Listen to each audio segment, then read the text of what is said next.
This is Nightline. Tonight, the perfect couple.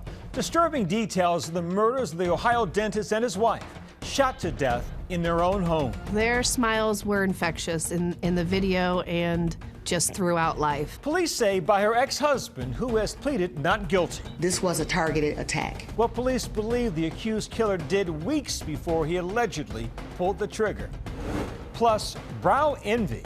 Full, gorgeous brows are all the rage. Now the cosmetic procedure promising to reverse all those years of overplucking. Having tweezed for many years, a lot of those patients are seeing that their hair hasn't grown back in. That has celebs from Chrissy Teigen to Megan Good raving on the doctors. For me, it's been a complete game changer. It's given me like 10 years back to my face. Surgeons to the stars, dishing on the before and after of it all. Is it worth the big bucks? And remembering Robert Duvall, the Oscar-winning actor of huge films like The Godfather. They shot Sonny on the causeway. He's dead. And Apocalypse Now. I love the smell of napalm in the morning. Gone at 95. From ABC News headquarters in New York, this is Nightline. Good evening. Thank you for joining us. Tonight, another look at the sinister details in the double murder of Ohio dentist Spencer Teppy and his wife Monique. Police now believe the accused killer, Monique's ex-husband, had cased the couple's home weeks before he allegedly pulled the trigger. Spencer, what can I say? From day one, I knew you were something special. I had quite a journey to get to you. Countless bad bumble dates, wrong relationships, and waterfalls of tears. But it was worth every cringing second because it led me to you.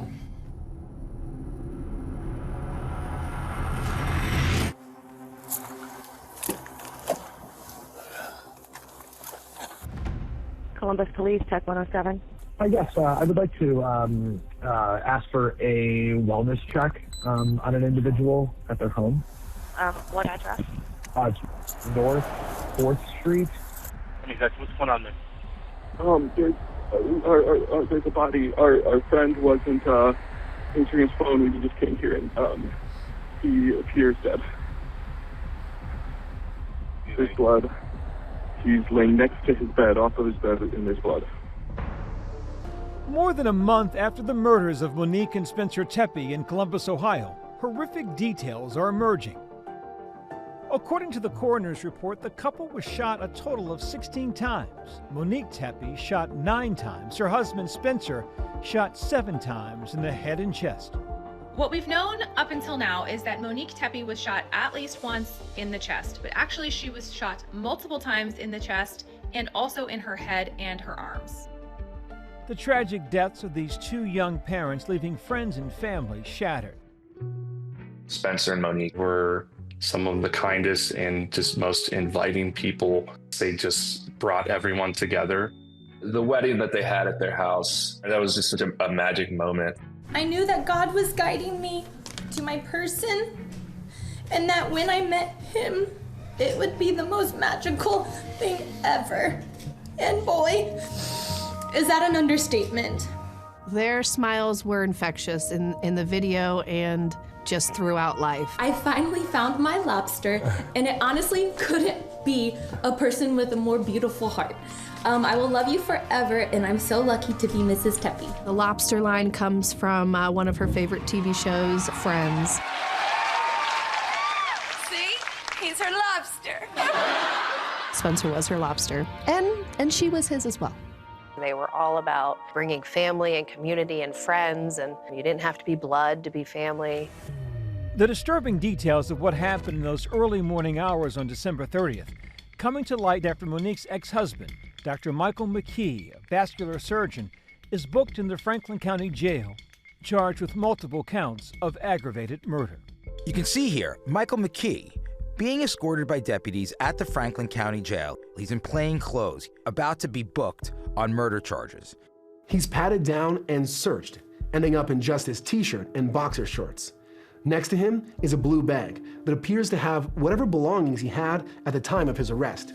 Mr. McKee was arrested in Rockford, Illinois without incident. We can also say that multiple weapons were taken from the property of McKee, and there is a preliminary link to one of the weapons that ties it to the homicides. It's the ex-husband, Dr. Michael McKee. They're divorced 8 years ago. It doesn't make any sense. What could possibly be the motive here? You have Michael McKee, who's a vascular surgeon working at a hospital in Rockford, Illinois, living in this penthouse high-rise in Chicago, allegedly driving all the way to Ohio to commit these murders. McKee pleading not guilty in an Ohio courtroom last month. Your Honor, with respect to the allegations, we would acknowledge receipt, waive reading, enter not guilty pleas to all counts contained therein. Michael McKee and Monique Tepe were briefly married. Michael McKee was sort of the prototypical popular high school kid. He was a National Merit Scholar, one of the top-ranked people in his class. He was an all-state football player, and then he went to Ohio State University. Monique and Michael both went to Ohio State University for undergrad. Michael went to medical school while Monique pursued her graduate degree. Monique and Michael get married. They buy a house in Roanoke, Virginia, which is where Michael is completing his residency to become a vascular surgeon. By all accounts, he's the kind of guy that you'd probably want to date, but the marriage didn't last long. By 2017, they're divorced after only 2 years of marriage. In looking at the divorce papers, the most remarkable thing is, it's not remarkable. This is a very simple divorce. No shared assets, no children, both having separate properties. They are not compatible, and that's it. But Monique's marriage to Michael McKee was allegedly far more turbulent than most people knew, according to a recently filed affidavit. You can see all sorts of accusations about what goes on inside a relationship, inside a marriage, but you don't usually read bombshell accusations that investigators revealed. They said that Monique had told friends he had been abusive and had made numerous threats on her life during and after her marriage, had forced unwanted sex on her, and had strangled her. Another witness told detectives that Michael McKee had told Monique that he could kill her at any time and would find her and buy the house right next to her, and that she would always be his wife. She only really told those closest to her. And so that's why when this murder happened, these family members immediately went to police and said, we think we know who could have done this. We think we know who the suspect is. One of Monique's closest friends told local affiliate WBNS that Monique confided in her and told her about the abuse at the hands of Michael. She said, my ex, she said he was bad. She said abusive, very verbally, mentally abusive. She was psychologically damaged, and she was working on it all the time. But she was also very open about it, which I truly appreciated about her. According to the affidavit, Michael McKee also showed up at the Tepe home just weeks before their murders. Turns out that police don't believe that the 30th was the first time Michael McKee had been at the Tepe residence. They think it was him at the residence December 6th, seemingly casing the residence. Spencer and Monique are not home because they're at the Big Ten championship game. They're watching a game where 18 million others are tuning in to Fox. And they'll hand it off. Henby. And that should take us to the end of the first half. So it's this really exciting weekend for them. And suddenly out of nowhere, Monique says she has to go. And no one knows why. She just leaves the game.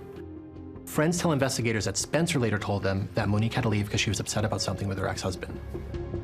What police are saying is not only was the double murder premeditated, they're saying that he had planned it, he had cased it, it was him on December 6th, it's him when they're killed. For much more in this story, including what investigators are now saying about the alleged killer's motive, watch Impact by Nightline, The Perfect Couple, now streaming on Disney Plus and Hulu. When we come back, the cosmetic procedure giving lustrous new life to thinning brows. You won't believe the before and afters.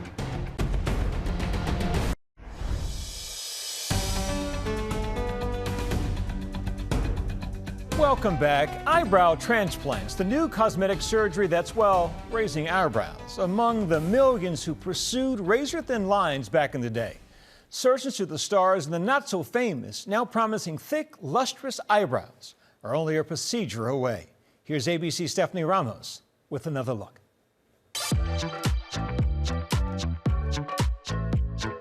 It's one of the most popular beauty trends of the past decade. Full and flawless eyebrows, seen styled on famous faces. People really desire fuller brows, something that really gives them a youthful facial appearance. Kim Kardashian posting to YouTube with the so-called eyebrow queen, Anastasia. She wears this headband with a big light so she can see. And model Hailey Bieber showing off her brow routine for Vogue. A little bit of eyebrow gel. Other celebs admitting to past brow mistakes. Model and author Chrissy Teigen talking to InStyle.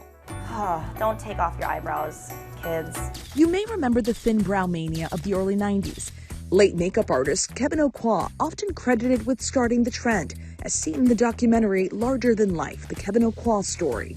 And he'd lie me down and pin me and then pluck out all my eyebrows. And then literally overnight, everybody started tweezing their eyebrows. The majority of my patients are coming from that 90s, 2000s era. And now, after having tweezed for many years, a lot of those patients are seeing that their hair hasn't grown back in. Now, a cosmetic surgery growing in popularity is helping to fill in those gaps. Eyebrow transplants. In 2021, Chrissy Teigen sharing her transplant results on Instagram, writing, "Welcome new brow hairs." And actress Megan Good praising her brow procedure on The Doctors. For me, it's been a complete game changer. It's given me 10 years back to my face. Both Teigen and Good crediting Beverly Hills facial plastic surgeon Dr. Jason Champagne, who specializes in hair restoration. To me, it's more than just surgery, it's also an art. Similar to traditional hair transplants, for most people, hair is harvested from the back of the patient's scalp, then implanted permanently in their brow line. This procedure has helped a lot of patients to achieve what they are really looking for, and that's their own natural hair in their eyebrows. But it's not just for celebrities. Cassie, how are you? Hey, good. How are you doing? Okay, very good. So we're gonna get started. In New York, plastic surgeon Dr. Michael Wolfeld is getting ready for surgery and making his final marks. We're checking for symmetry of the brows. His patient, 56-year-old Cassie Wilhilt. And I'll show you with the mirror exactly what the plan will be, okay? Traveling over 700 miles to his medical office. I just feel like I'm in really good hands with him. Cassie admits she over-tweezed her brows decades ago. When I was younger, I had wonderful big bushy eyebrows until I started over-plucking them. Okay, and they started to thin out over time. They did. Who are the folks that are coming in here to inquire about this procedure? So we see a wide age range. Anywhere from someone in their 30s to someone in their 60s will come in. And we've seen over the past several years that it has really grown in popularity. What were your thoughts when you heard that the procedure would be permanent? I was thrilled that this would be a permanent solution. I couldn't be more happy to give this a shot. So today we are doing an eyebrow transplant procedure. You're gonna lean your head down slightly, just like that, perfect. They are not put under, it's under local anesthesia, so it's minimally invasive. We're filling the eyebrows in with your natural hair. So we take some of the hair from the back of the head, we separate them into individual, what we call follicles, individual hairs. We make small little holes in your eyebrows to mimic the exact angle, direction, how hair naturally grows. And then we implant them one by one to angle everything. This is a process, so why go through this? It'll be so beneficial for my face and just looking like my old self versus more of an aging self. But it can take months for the transplanted hair to grow in and to see the full results of the procedure. Is it harder to maintain the hair in your eyebrow area once you've had the transplant? Yeah, it is. And you have to remember that it does come from your head, right? So the hair is gonna grow a little faster and grow longer than your natural eyebrow hair would. So you do have to trim it more frequently. What does a procedure like this typically cost someone? It can range anywhere from usually $6,000, $7,000 to $15,000, $16,000. In Beverly Hills, Dr. Champagne checks in with a patient 7 months after her brow surgery. In the early aughts, Janet Notes was a working model, sporting razor-thin brows. I, like so many women, overplucked. Early 2000s, that ultra-thin brow. My hair never fully came back. Over the years, Janet says she tried various brow tattooing treatments to fill them in.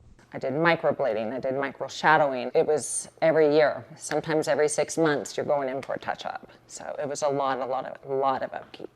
Inspired by Chrissy Teigen, Janet decided to travel from Florida to California last March for her own eyebrow transplant with Dr. Champagne, documenting her post-surgery transformation on Instagram after getting so-called champagne brows. At 3 months, I was getting a lot of new brow growth.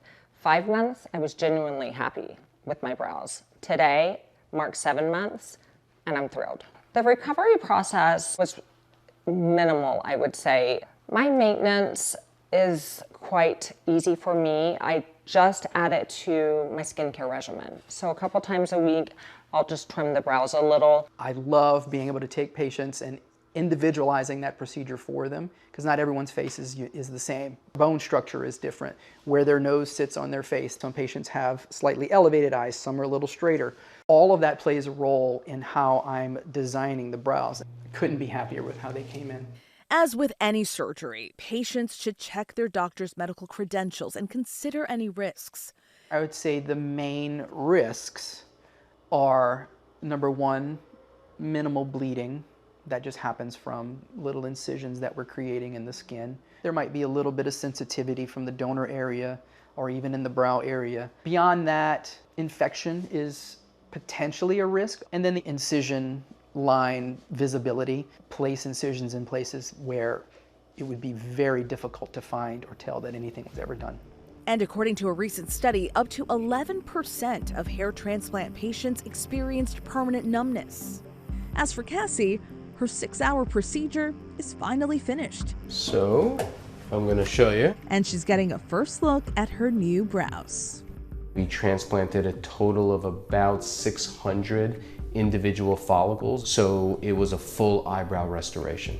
I just hope that this is a great solution where it'll make me look more natural and, make the aging process slow down a little bit. Our thanks to Stephanie. When we come back, remembering the late, great Robert Duvall, the Oscar winner who brought quiet intensity to the classic Godfather film. Even the shooting of your father was business, not personal, Sonny.